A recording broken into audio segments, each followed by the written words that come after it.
నిజంగా మనుషులకు కాలు రెక్కలు సక్కగున్న రోజులే ఇల్వనోళ్ళ శాతగాకుంట అయినాడు షీకి పడేసిన మూలుగ బొక్కతోటి సమానమైతం.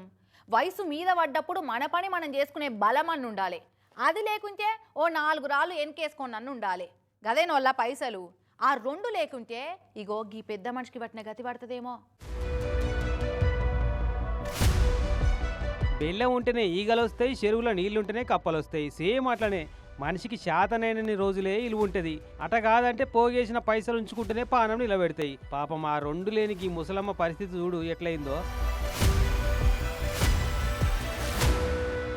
కూసుంటే లేవరాకుండా లేస్తే కూసోరాకుండా అయిన ఈ పెద్ద మనిషి పేరు కమ్మరి అనసూర్య.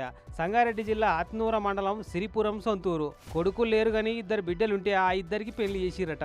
అయితే 40 ఏళ్ల కిందట ఈమె తోడబుట్టిన ఓ సొంత తమ్ముడు అంజయ్య అనట. ఆయన అక్క నువ్వు ఒక్కదానివే ఏముంటావే రా మా ఇంటికాడ ఉందువు గాని అని సంగారెడ్డికి తీసుకుపోయి అంజయ్య తానున్న తల్లికి సేవ చేపించినట. ఓ 6 ఏళ్ల తర్వాత ఆ ముసలమ్మ జీవిడిచింది. ఇక అదివరసంది అదే అంజయ్య ఇంట్లో వండుకుంటా కలో గంజో దాక్కుంటా కూలినాలు చేసుకుంటా సంపాదిస్తున్న ఆ సొమ్ము కూడా తమ్మునింటనే ఇచ్చేదట. బయట పని చేసుడే కాదు ఇంటోళ్ళందరికీ జీతం లేని పని మనిషి లెక్క సేవ చేసిందట. ఇక ఎన్నేళ్ళని గట్టిగుంటారు, శాతగాకుంటాయి తన పని తానే చేసుకోరాకుండా అయింది.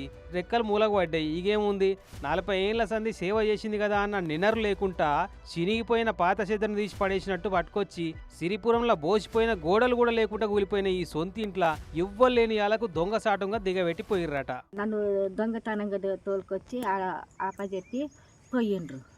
ఆడ ఎవరు లేరు, మా వాళ్ళు కూడా లేరు, మా పాలెళ్ళు కూడా లేరు, వాళ్ళు లేరు, ఊరిపోయిండ్రు. నన్ను కారు దిగాని రెక్కలు పట్టి దించారు. ఇక చూడు ఇల్లు కాదు కదా కనీసం గోడలు కూడా లేని తావుల పడేసి ఎట్లా ఓబుద్దయిందో ఆ మనుషులకు. మొత్తం కంప చెట్లు సీది పెరిగి పడావు పడ్డది జాగంతా. పోనీ ఆ 2 బిడ్డలు ఉన్నారు కదా వాళ్ళన్న చూసుకోవచ్చు కదా అని అంటే మా తోటి కాదు అని వాళ్ళిద్దరు చేతుల్లే పడుతున్నారట. చుట్టుపక్కల చూసి గుర్తుపట్టి అయ్యో పాపం అని ఏ పూట కాపూట ఇన్ని నీళ్ళలో తిండో పెడుతున్నారట. ఇప్పుడు నీ కొడుకులు ఉన్నారు, నీ బిడ్డలు ఉన్నారు, నీ కొడుకులు ఉన్నారు, మీ అక్కున్నది, వాళ్ళందరూ ఉండగా నేనెందుకు నడపాలి? నా దగ్గర ఎందుకు ఉన్నావు నువ్వు? వీడికి ఇల్టం వచ్చినవా? కరెక్టే కదా. కానీ చూడుర్రి కాలు రెక్కలు మంచిగా ఆడిన రోజులు పెద్ద మనిషితోటి సేవ చేయించుకొని శాతగాకుట కాగానే తూడిచి పారేసే తుండుగుడ్డ లేక తీసుకొచ్చి పడేసిర్రు.